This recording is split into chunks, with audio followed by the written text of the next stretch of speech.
참여하신 모든 성도님들 환영하고 축복합니다. 먼저 사도신경으로 우리의 신앙을 고백하며 예배를 시작하도록 하겠습니다. 전능하사 천지를 만드신 하나님 아버지를 내가 믿사오며 그 외아들 우리 주 예수 그리스도를 믿사오니 이는 성령으로 잉태하사 동정녀 마리아에게 나시고 본디오 빌라도에게 고난을 받으사 십자가에 못 박혀 죽으시고 장사한 지 사흘 만에 죽은 자 가운데서 다시 살아나시며 하늘에 오르사 전능하신 하나님 우편에 앉아 계시다가 저리로서 산자와 죽은 자를 심판하러 오시리라. 성령을 믿사오며 거룩한 공예와 성도가 서로 교통하는 것과 죄를 사하여 주시는 것과 몸이 다시 사는 것과 영원히 사는 것을 믿사옵나이다. 아멘.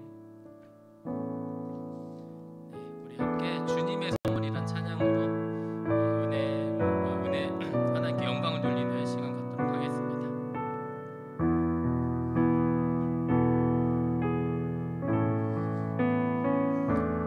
이 시간 당신을 위한 주님의 선물 드리고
나의 하나님이라는 찬양으로 찬양하도록 하겠습니다.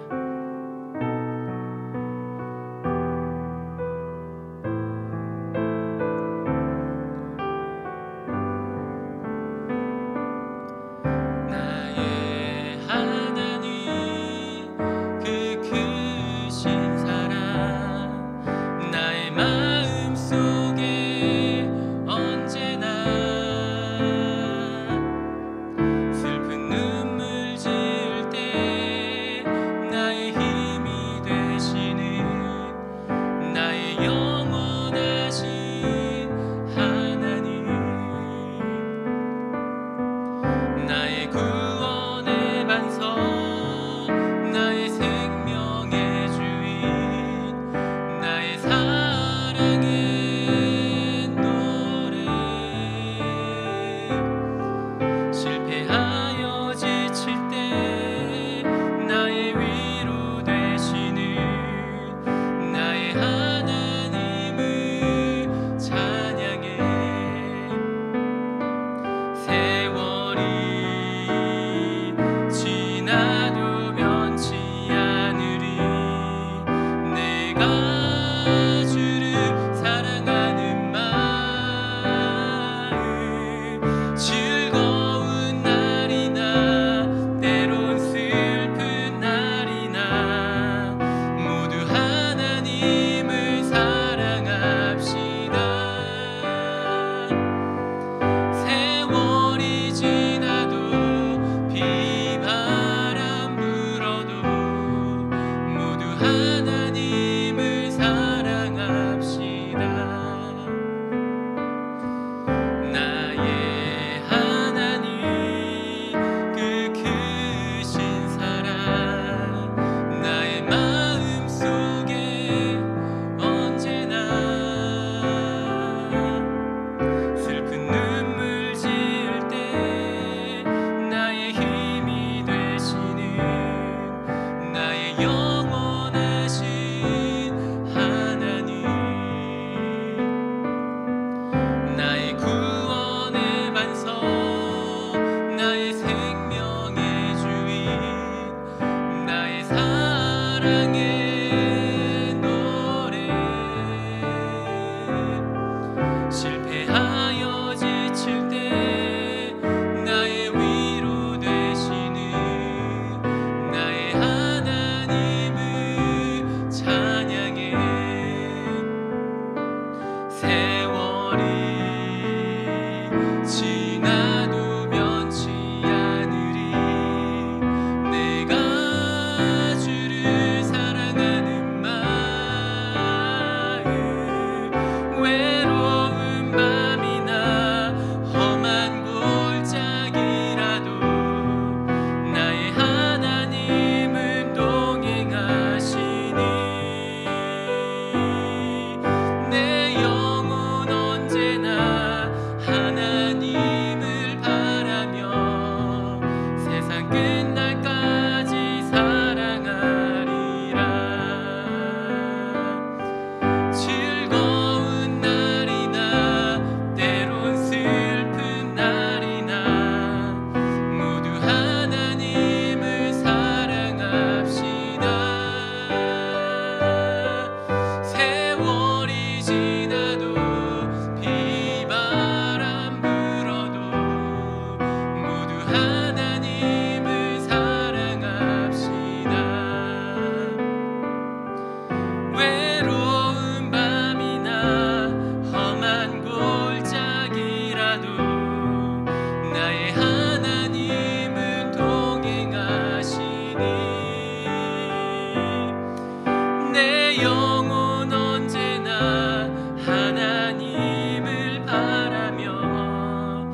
말씀을 듣고 또 하나님께 예배를 드릴 수 있도록 해달라고 우리 간절한 마음으로 기도했으면 좋겠고요. 그리고 또 말씀 전하는 설교자를 위해서 기도해 주시기 바랍니다.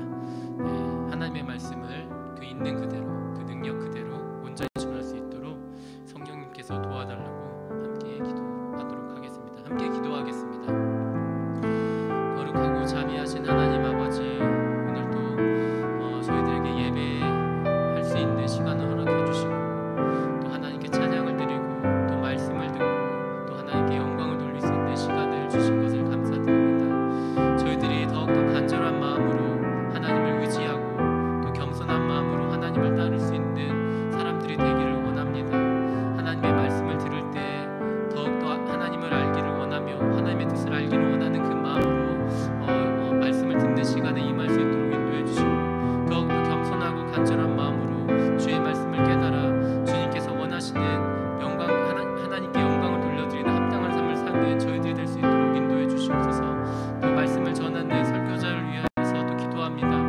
하나님, 그 말씀을 전할 때 하나님의 그 말씀의 그 내용 그대로, 그 능력 그대로를 전할 수 있도록 설교자에게 지혜를 더하시며 또 성령으로 인도하셔서 정말로 하나님의 말씀을 온전히 선포할 수 있도록 인도하여 주시옵소서. 주님 함께하여 주옵소서.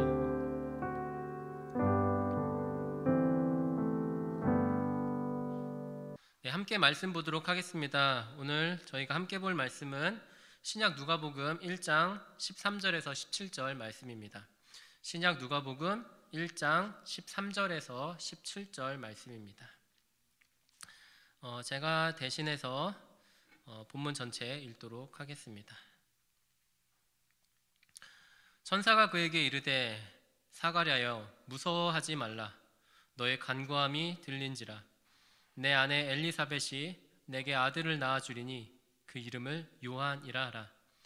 너도 기뻐하고 즐거워할 것이요 많은 사람도 그의 태어남을 기뻐하리니 이는 그가 주 앞에 큰 자가 되며 포도주나 독한 술을 마시지 아니하며 모태로부터 성령의 충만함을 받아 이스라엘 자손을 주 곧 그들의 하나님께로 많이 돌아오게 하겠음이라.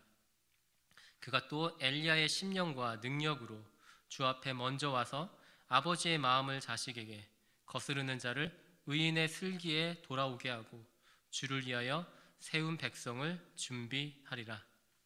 아멘. 네, 오늘 설교의 제목은 큰 사람은 누구인가입니다. 누가복음은 우리 중에 이루어진 사실에 대하여 라는 말로 그 이야기를 시작합니다. 다른 말로 그 말은 우리 중에 실제로 일어난 어떤 일에 대하여 말하겠다는 것이죠. 우리가 어떤 이야기를 하면서 상대방에게 이거 진짜 사실이야 라는 말을 덧붙이는 이유는 상대방이 어떤 이유로든 우리가 하는 이야기를 사실로 받아들이지 못하기 때문일 것입니다. 상대방이 우리가 거짓말을 하고 있다고 생각하거나 우리가 하는 이야기가 믿지 못할 정도로 놀랍게 여겨질 때 그런 일이 생기죠. 누가복음이 우리에게 말하고자 하는 이야기도 어떤 이유에서든 우리가 쉽게 믿을 수 없는 내용을 담고 있습니다. 그렇기 때문에 누가복음의 저자 누가는 사실, 목격자와 말씀에 일꾼된 자들이 전하여 준 그대로 또 그 모든 일을 근원부터 자세히 미루어 살핀 나도 라는 표현을 사용하면서 자신이 하는 이야기가 실제로 일어난 사건임을 강조합니다. 누가가 데오빌로라는 이름을 가진 한 신앙인에게 해주고 싶었던 이야기가 얼마나 믿기가 어려울 정도의 일이었길래 누가는 그토록 자신이 하는 말이 사실임을 말하려고 했던 것일까요? 먼저 답을 간단하게 말하자면 누가가 말하고자 했던 이야기는 사람들 사이에서 일상적으로 일어나는 사건에 대한 것이 아니라 하나님이 사람들에게 특별히 행하신 사건에 대한 것이었습니다. 간단하게 생각해도 사람과 사람 사이에 일어나는 일을 경험하거나 목격하는 일은 아주 일상적이라 할 수 있습니다. 하지만 하나님과 사람 사이에 일어나는 일, 하나님이 사람들에게 행하신 일을 경험하거나 목격하는 일은 일상적인 일이 아닙니다. 그래서 보통 우리는 그런 일을 일상이라고 하지 않고 기적이라고 말합니다. 누가복음은 하나님이 사람들에게 행하신 일을 우리에게 보여주며 정말로 그 일이 일어났다고 말해줍니다. 그렇다면 구체적으로 하나님께서는 사람들에게 어떤 일을 행하신 것일까요? 이것도 먼저 답을 알려드리자면 하나님께서 사람들의 삶을 돌보신다는 것입니다. 그렇기 때문에 누가복음에 처음 등장하는 이야기는 하나님의 돌보심에 의한 것이라고밖에 설명할 수 없는 일에 관한 것입니다. 그것은 바로 우리들 모두가 잘 알고 있는 세례 요한의 출생 이야기입니다. 제사장 사가랴와 그의 아내 엘리사벳은 나이가 많아 더 이상 아기를 가질 수 없는 부부였습니다.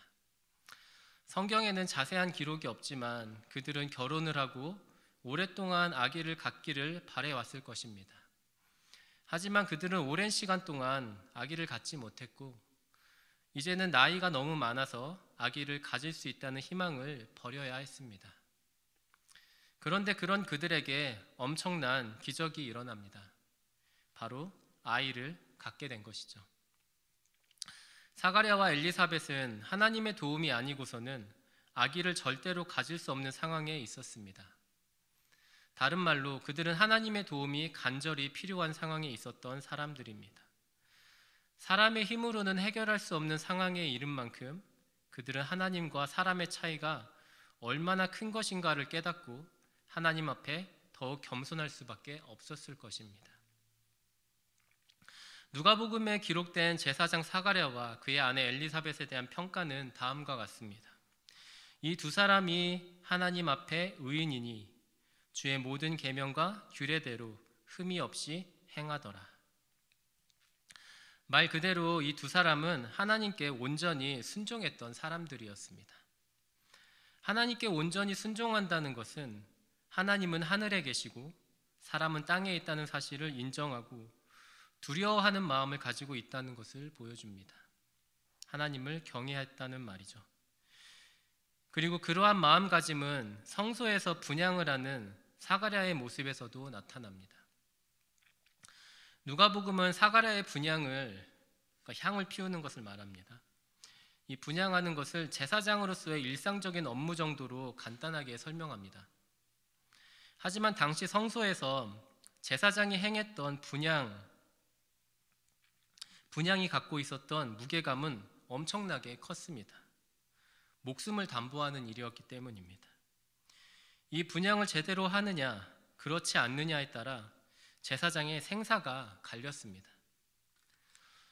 성도님들의 이해를 돕기 위해 좀 더 자세한 이야기를 해보겠습니다. 누가복음에는 사가랴가 성전에 들어갔다고 아주 간략하게 설명하고 있는데 구체적으로 말하자면 사가랴가 들어간 곳은 성전 안에 있는 성소라는 곳입니다. 그리고 성소 안에 들어가면 성소의 내부를 두 공간으로 나누는 경계가 되는 커튼이 있습니다. 한글 성경은 이것을 휘장이라고 부릅니다. 그리고 그 휘장 너머에는 하나님께서 모세에게 주신 십계명이 기록되어 있는 두 개의 돌판이 담겨 있는 상자가 하나 있습니다. 그 상자가 바로 하나님의 언약궤입니다. 여기서 궤라는 말은 상자라는 말이에요. 언약의 상자라는 뜻입니다. 그리고 그 휘장 너머로 하나님의 언약궤가 있는 곳을 지성소라고 부릅니다. 지성소를 좀 더 풀이해서 말하자면 지극히 거룩한 장소라는 뜻입니다.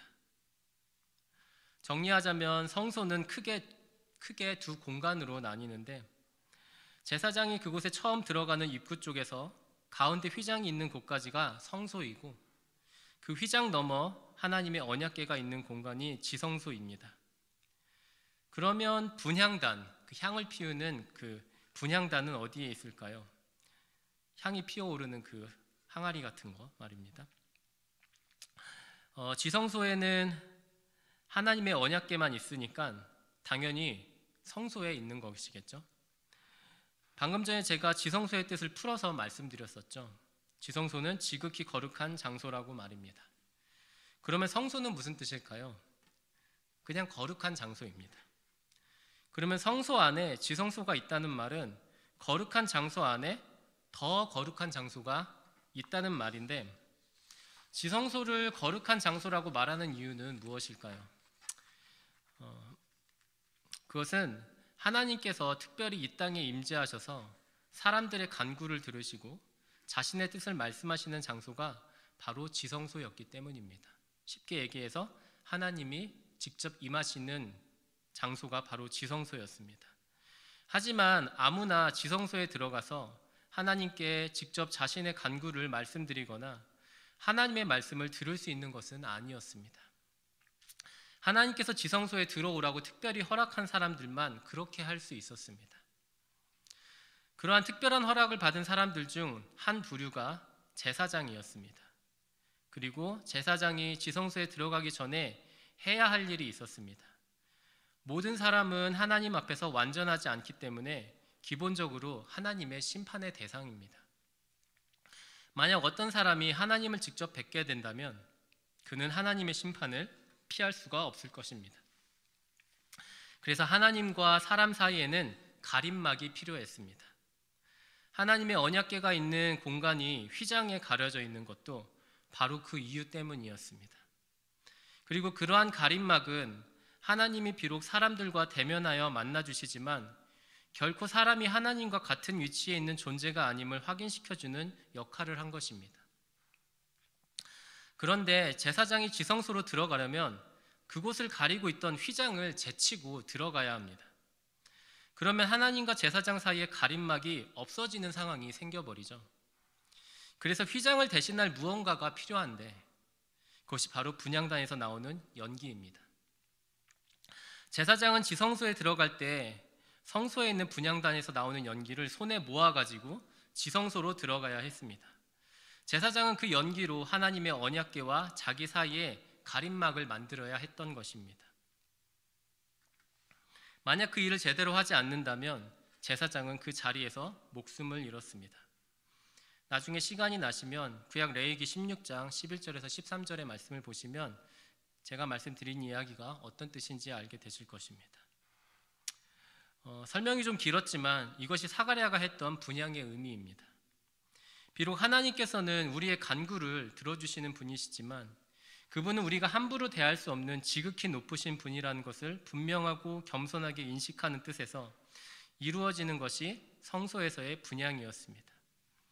그런 사가랴에게 천사 가브리엘이 나타난 것은 말 그대로 놀라며 무서워할 일이었습니다. 비록 하나님께서 직접 나타나신 것이 아니라 천사 가브리엘을 보내신 것이지만 아마도 사가랴는 하나님과 자신의 사이의 가림막을 잘 만들었음에도 불구하고 하나님을 직접 대면해버렸다는 두려움에 빠졌던 것 같습니다.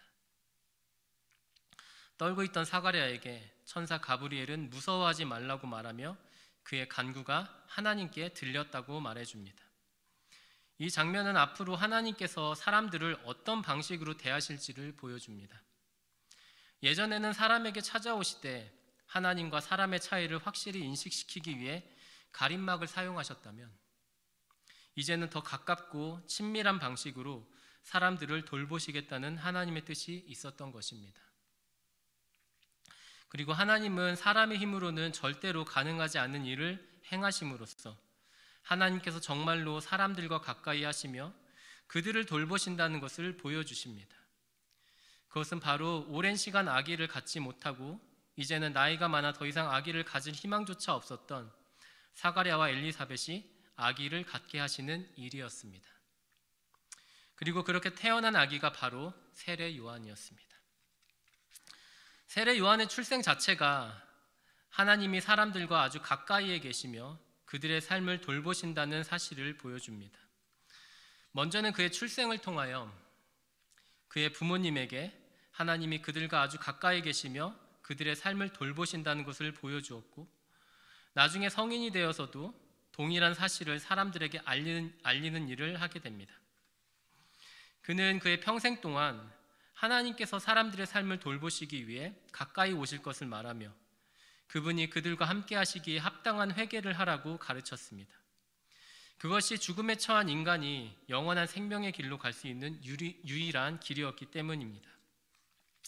하나님께서 세례 요한의 부모님과 가까이 하시며 그들의 삶을 돌보셨기 때문에 더 이상 아기를 가질 수 없었던 그들이 세례 요한이라는 한 생명을 얻은 것처럼 하나님께서 사람들과 가까이 하시며 그들을 돌보시면 사람들을 죽음에서 구원을 받아 생명을 얻을 수 있기 때문입니다. 세례 요한의 출생을 예언하면서 가브리엘 천사는 그가 나중에 성인이 되어 어떤 일을 하게 될지도 예언합니다. 그리고 세례 요한이 큰 사람이 될 것이라고 말합니다. 한글 번역 성경에는 큰 자라고 이렇게 되어 있죠. 사람들마다 누군가를 큰 사람이라고 부르는 기준이 다 다를 것입니다. 하지만 누가복음을 비롯한 모든 복음서에서 큰 사람은 사람을 소중히 여기고 그들에게 생명의 길을 알려주는 사람입니다. 세례 요한은 사람들의 삶이 죽음으로 끝날 것이 아니라 영원한 생명으로 나아가야 한다는 소망을 가지고 있었습니다. 그리고 하나님께서 사람들과 함께 하시고 그들을 돌보시면 정말로 사람들이 죽음을 이기고 생명을 누릴 수 있다는 소식을 전했습니다. 이것이 바로 복음이죠. 사람들에게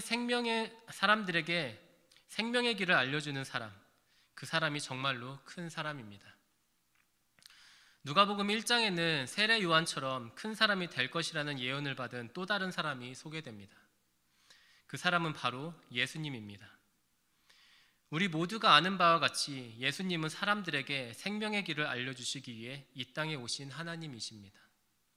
사실 예수님은 단순히 생명을 얻을 수 있는 길을 알려주시는 수준이 아니라 생명 그 자체를 사람들에게 가져다 주기 위해 오신 분이십니다. 하나님이신 예수님께서 사람이 되셔서 이 땅에 오셨다는 것은 하나님이 사람들과 함께하며 그들을 돌보시기 위해 친히 인간이 되셨다는 것이기 때문입니다. 생명의 근원이신 하나님이 사람들과 함께 하시며 그들을 돌보시는 일이 예수님을 통해 실제로 일어나게 된 것입니다. 그렇기 때문에 예수님도 큰 사람이셨습니다. 사람들에게 생명을 가져다 주셨기 때문입니다. 좀 전에 지나가는 말로 제가 사람마다 누군가를 큰 사람이라고 부르는 기준들은 다양할 것이라고 말했습니다. 하지만 우리가 누군가를 큰 사람이라고 평가하는 일반적인 기준이 없지는 않습니다. 큰 사람이라는 말은 오늘 본문에 나오는 표현이고, 이 말을 좀 더 풀어서 이해하자면 보통 사람들보다 큰 가치가 있다고 여겨지는 사람이라고 말할 수 있을 것 같습니다. 오늘날은 소위 성공한 사람들이 그런 사람들의 부류에 속한다고 여겨지는 것 같습니다. 자신의 이름이 보통의 사람들보다 월등하게 널리 알려져 있고 많은 인기를 끌고 있는 사람, 보통의 사람들보다 월등히 높은 소득을 얻고 있는 사람, 더 많은 돈을 벌고 있는 사람, 그리고 큰 명성과 큰 소득을 동시에 누리고 있는 사람, 이런 사람들을 우리는 성공한 사람들이라고 부릅니다. 그리고 이런 성공한 사람들이 바로 오늘날의 큰 사람이라고 할 수 있을 것입니다. 하지만 성경은 그런 사람들을 가리켜 큰 사람이라고 말하지 않습니다. 하나님께서 정말 가치 있는 인생을 살고 있다고 생각하는 삶의 기준은 많은 인기와 많은 돈이 아닙니다. 누가복음에서 말하는 큰 사람은 다른 사람들의 삶을 존중하고 그들에게 생명을 가져다 주는 사람입니다. 우리가 하나님을 믿고 따르는 사람이라면 소위 세상의 성공한 사람들을 큰 사람이라 부를 게 아니라 이웃의 삶을 존중하고 그들에게 생명을 가져다 주는 사람을 큰 사람이라 불러야 할 것입니다. 그리고 세상의 성공을 좇을 게 아니라 우리의 이웃들의 삶을 돌보는 일에 더 큰 가치를 두어야 할 것입니다. 하지만 저는 이것을 우리가 세상에서의 성공이라는 한 극단에서 돌아서서 이웃들의 삶을 돌보는 일이라는 반대의 극단으로 가야 한다는 식으로 말하고 싶지는 않습니다. 제가 보기에 보통의 사람들은 세상의 성공을 꿈꾸며 산다기보다 그저 평범한 일상의 안정을 꿈꾸며 살고 있다고 생각되기 때문입니다. 안정적인 직장을 다니고 간간히 여행을 통해 적절한 휴식을 갖고 매달의 렌트비 걱정 없는 내 집을 마련하고, 물론 요즘 집 하나 사면 성공한 인생이라 생각될 정도로 집을 산다는 것은 많은 사람들에게 꿈같은 이야기이긴 합니다. 그렇다고 내 집 한번 마련해 보겠다는 사람에게 어느 누구도 세속적 성공을 꿈꾼다고 지탄하는 사람은 없을 것입니다. 아무튼 자녀들이 공부도 부족함 없이 하길 바라고 안정적인 직장을 얻고 좋은 사람을 만나 행복한 가정을 꾸리기를 바라면서 사는 것이 우리의 평범한 일상의 바람입니다. 보통의 우리는 꿈도 꾸지 못할 인기와 소득을 얻는 사람들을 보면 동경하고 부러워하긴 하지만 우리 모두가 그런 성공한 사람들과 같은 삶을 살기 위해 우리의 일상을 견뎌내는 것은 아닙니다. 우리의 대부분의 소망은 평범한 일상의 안정이지 그것 이상의 큰 성공은 아닌 것 같습니다.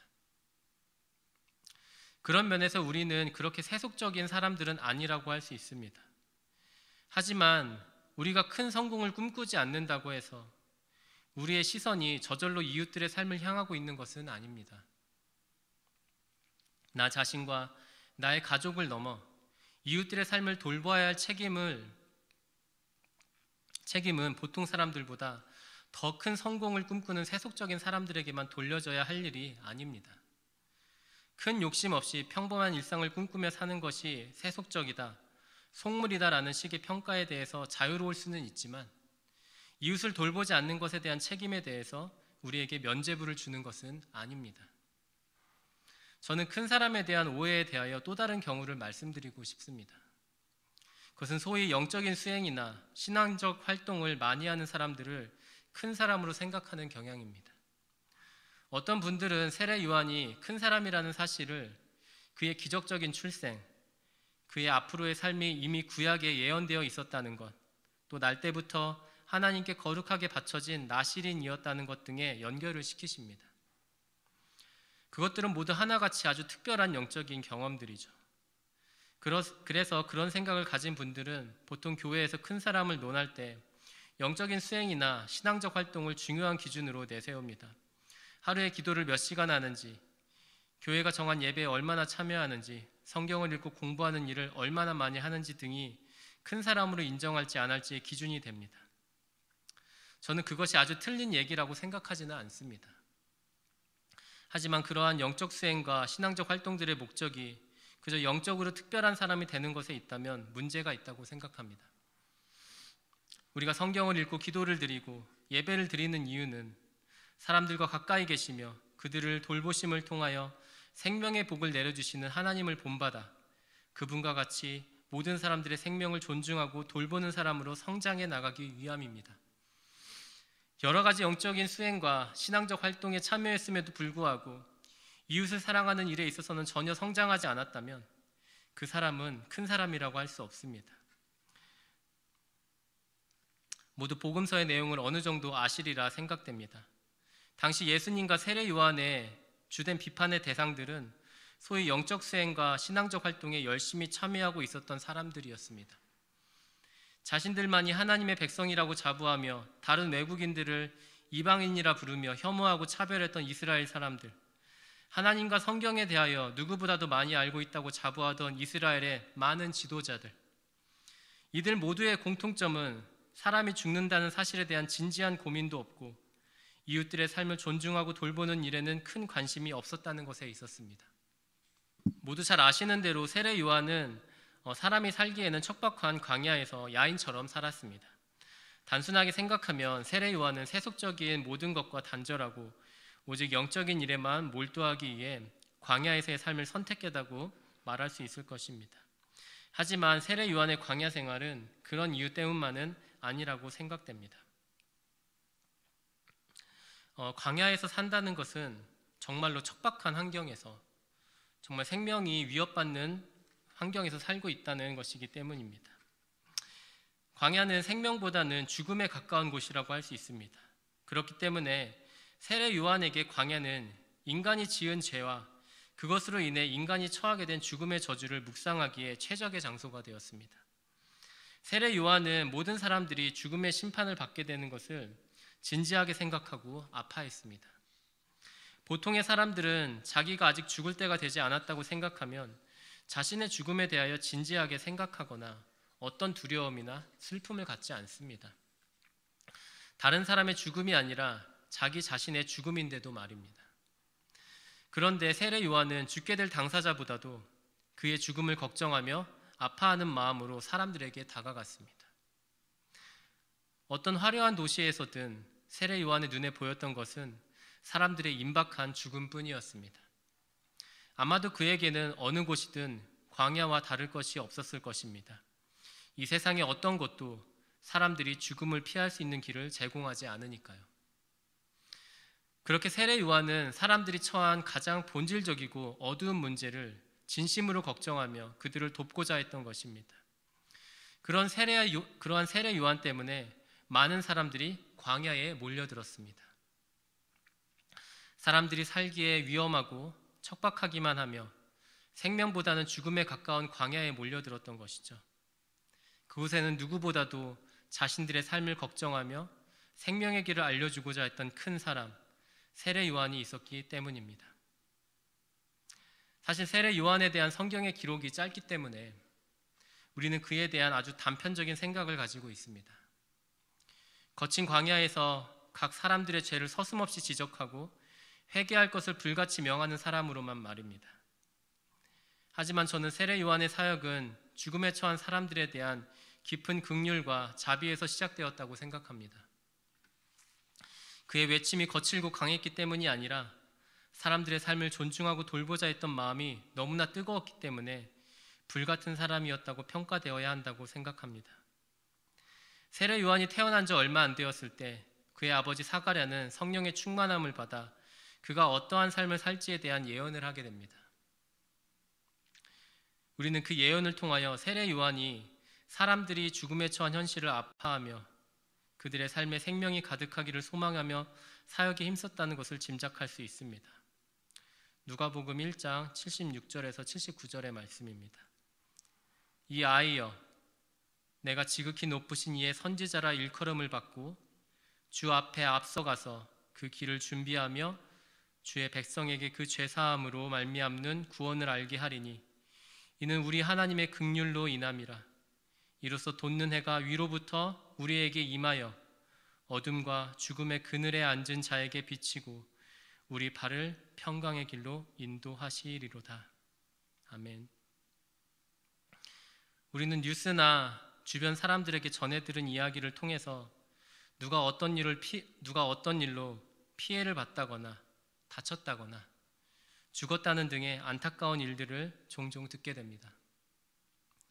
그런 일들의 대부분은 다른 사람의 삶에 대한 조금의 존중과 배려만 있었더라도 일어나지 않았을 일들이죠.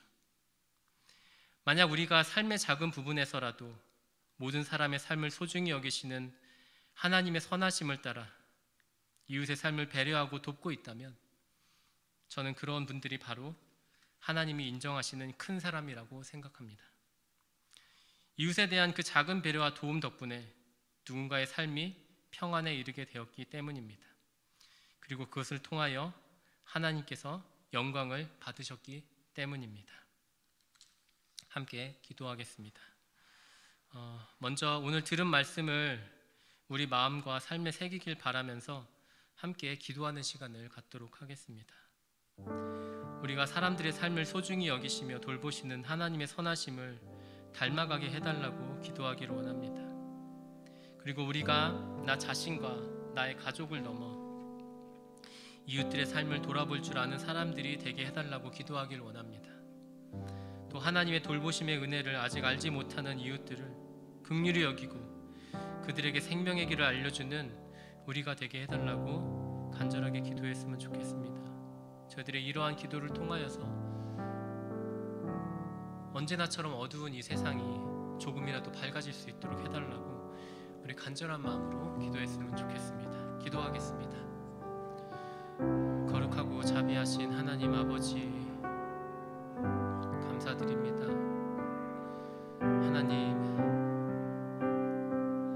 하나님께서 저희들 정말 보잘것없는 존재임에도 불구하고 저희 모든 사람들을 사랑하시고 항상 가까이 계시며 더욱더 가까이 계시며 돌보시는 것을 통하여서 우리에게 생명을 주시는 것처럼 그 선하심을 본받아 저희들도 그러한 삶을 살기를 원합니다.